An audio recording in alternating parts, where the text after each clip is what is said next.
Ang Pentagon ay nag-award ng $32 million na kontrata para sa pagpapagawa ng isang airfield sa Pilipinas.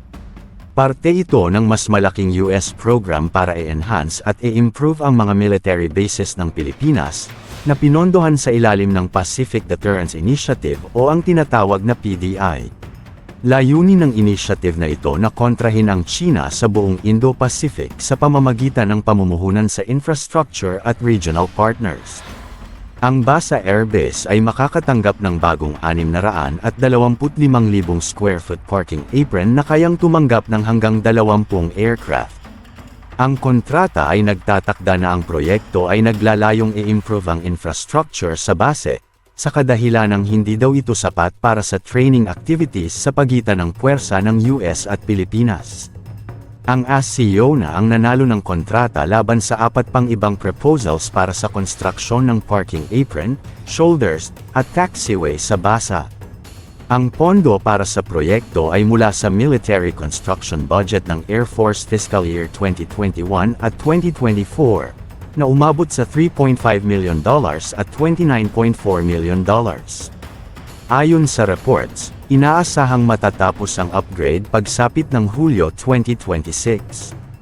Ang proyekto na ito ay ang pinakabago sa serye ng US investment sa pangunahing airfield ng Philippine Air Force, na tahanan ng mga fighter squadrons ng bansa. Ang Basa ay nakatakda para sa maraming proyekto sa ilalim ng Enhanced Defense Cooperation Agreement o ang tinatawag na EDCA. Ang 2014 Defense Treaty na ito ay nagpapahintulot sa US na ma-access ang mga base militar ng Pilipinas para sa rotational troop deployments at facility construction sa discretion ng Manila. Bagaman pinapayagan ang konstruksyon sa ilalim ng EDCA, ito ay pinondohan sa ilalim ng partikular na deterrence initiative ng Pentagon, na ang China ang pangunahing banta. Para sa fiscal year 2024, humiling ang Pentagon ng $9.1 billion para sa PDI na kinabibilangan ng investment sa Indo-Pacific Command at suporta sa mga partners at allies sa Western Pacific.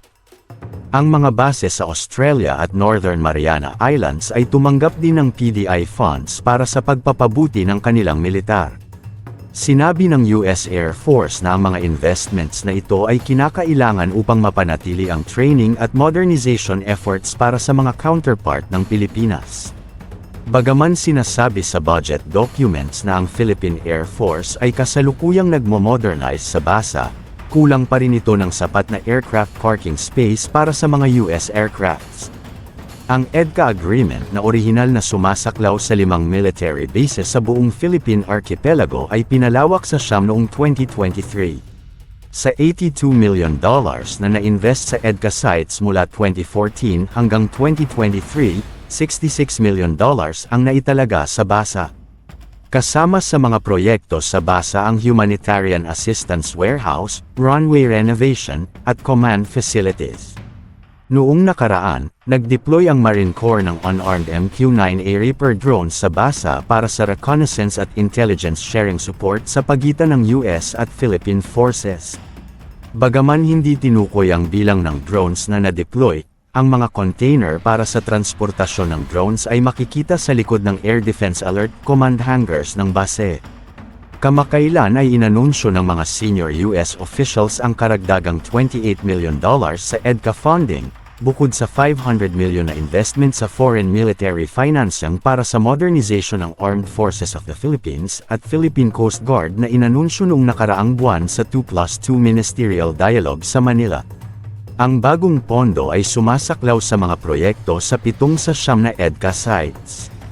Itinayo pagtapos ng World War II at ginamit ng parehong US at Imperial Japanese Forces sa kabuuan ng kasaysayan nito.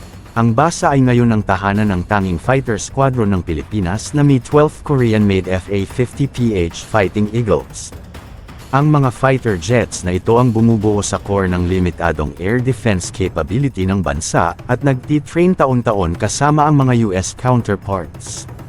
Noong 2023, nag-training ang mga jet na ito kasama ang F-22 Raptor sa kauna-unahang pagkakataon na nagmarka ng pagdating ng US Air Force 5th Generation Fighter sa bansa.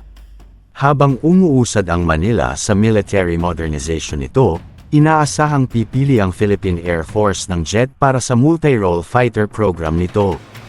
Bagaman ipinapahiwatig ng gobyerno ang kagustuhan sa Swedish JAS-39 Gripen, ang American F-16 Fighting Falcon ay nananatiling top choice para sa maraming Philippine officials. Kapag nakuha, malamang nababase ang mga fighter jets na ito sa basa at iba pang EDCA sites sa buong bansa.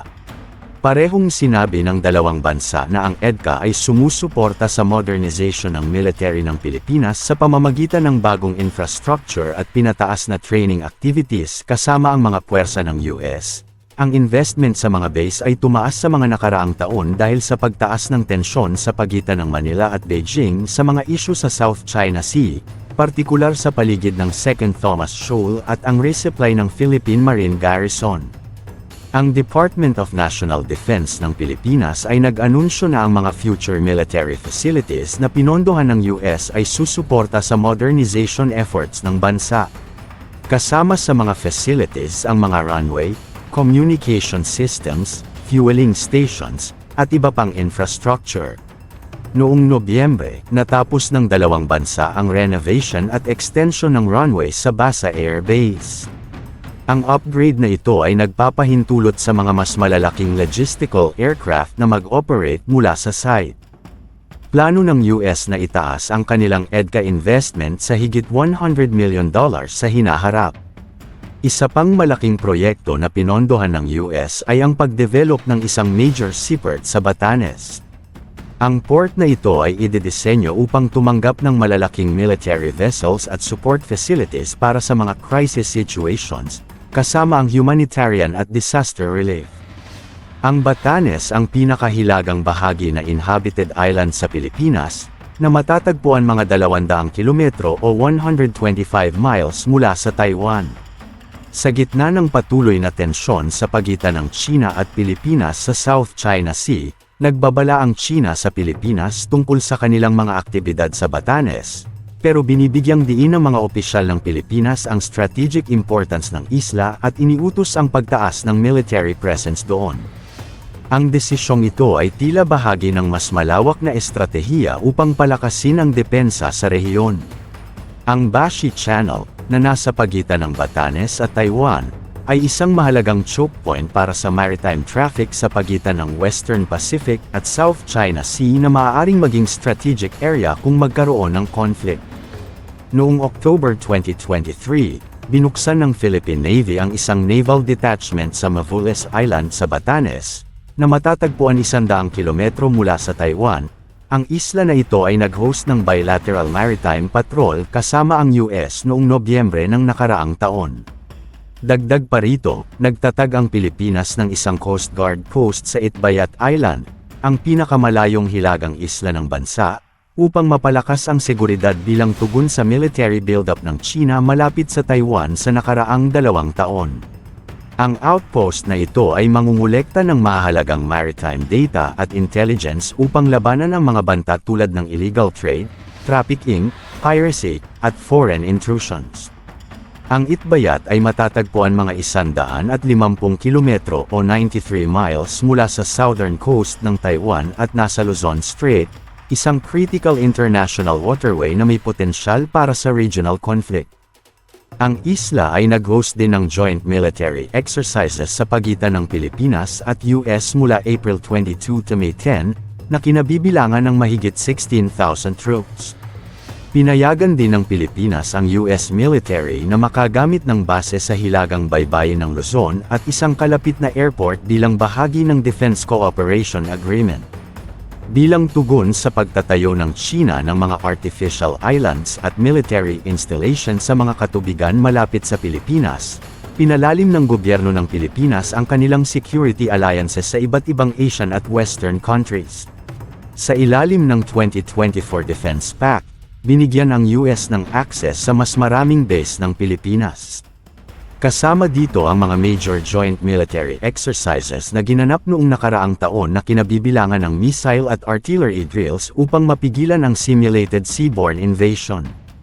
Ang administrasyon ni Pangulong Ferdinand Marcos Jr. ay gumawa ng mga makabuluhang hakbang upang palakasin ang bilateral defense cooperation sa US, isang nakakagulat na hakbang kung isasaalang-alang ang kanyang naunang push para sa mas pinabuting relasyon sa China. Ang pagpapalawak ng EDCA, lalo na ang pagtutok sa mga hilagang probinsya ng Pilipinas tulad ng Cagayan at Isabela, ay nagpapakita ng strategic shift mula sa South China Sea disputes patungo sa isang hilagang oryentasyon na nakatuon sa Taiwan. Ang mga bagong pasilidad at tuloy-tuloy na joint exercises sa hilagang Pilipinas ay nagpapahiwatig ng lumalaking emphasis sa pagtugon sa mga posibleng banta mula sa China. Ipinapanatili ng mga awtoridad ng Pilipinas na ang pakikipagtulungan sa US ay nakatuon sa mga layuning pang-ekonomiya at sibilyan. Ang bagong port sa Batanes ay nilalayong mapabuti ang connectivity sa mga isolated na probinsya. Gayunpaman, ang ilan sa mga pasilidad na ito ay maaaring maglingkod na dual purposes. Halimbawa, ang infrastructure na itinayo para sa humanitarian at disaster relief ay maaari ring potensyal na suportahan ang military operations. Nagagambala na ang China dahil ang tingin nila sa anumang paggalaw ng US na magtayo ng mga ports at pasilidad sa Indo-Pacific ay bilang mga hostile acts. Natatakot silang maaaring gamitin ito upang suportahan ang US intervention sakaling magkaroon ng military action ang China laban sa Taiwan. Ang Beijing ay partikular na nag-aalala sa posibilidad na magtayo ang US ng island chain na dual-use facilities sa paligid ng Taiwan upang labanan ang anumang agresyon laban sa mainland China.